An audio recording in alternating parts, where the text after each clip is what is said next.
Hey guys, today I've got a quick review of the Epomaker HE80. This is a Hall Effect RGB gaming mechanical keyboard on Amazon.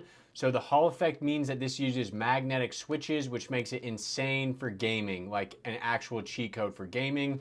This is one of the better sounding Hall Effect keyboards that I've tested. We are going to do a sound test in this video.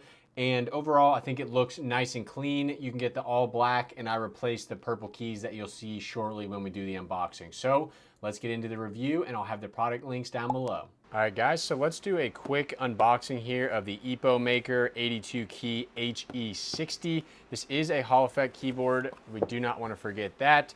So the accessories are underneath here. Thanks for calling that out. Sometimes I do miss those.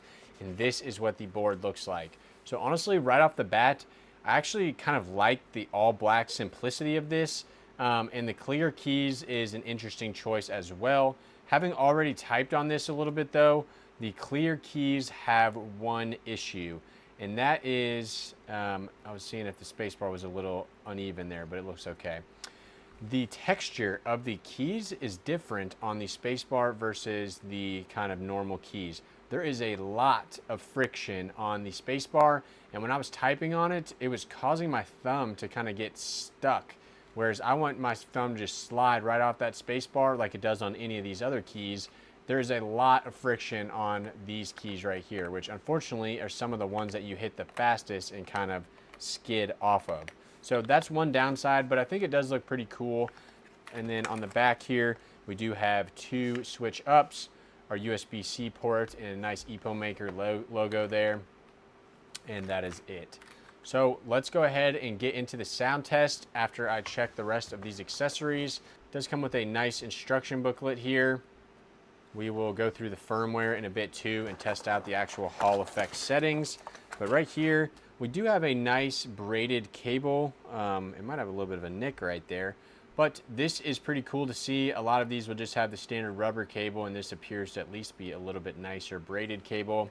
And then we've got a few extra switches here. So you can see that the bottom of the switch itself has a little magnet, and it pulls back and pushes forward, and the closer you get to the board with that, the more the Hall Effect stands out.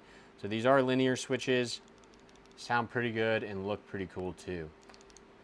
And then additionally we had a, oh wow, well that I'm no longer complaining because they have all black keys right here. So I will be putting these on at some point instead of the blue. I love to see when they include the keys to get rid of the accent keys, and then your standard switch puller right here. So, all right, not too bad. Epomaker, you had everything I wanted in the box. Let's get into the sound test and the testing of the Hall Effect.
So the drivers and software for this board are very easy. You just go to the Epomaker website here, and then you can actually connect directly into the browser, and boom, you're doing it in the browser. You don't even need to download any software. So that makes it much, much easier. You can go in here and create all kinds of different layouts. You can adjust the Hall Effect settings. You can do the lighting. You can do all kinds of different stuff. So you can set the trigger distance. You can set macros, advanced keys. There's a whole load of settings, and I love that it's just in the browser. You just connect and you can save and download your basically your files right here. So pretty sweet. definitely check this one out, guys. It's one of the best sounding and budget Hall effect keyboards that I've seen with pretty good software.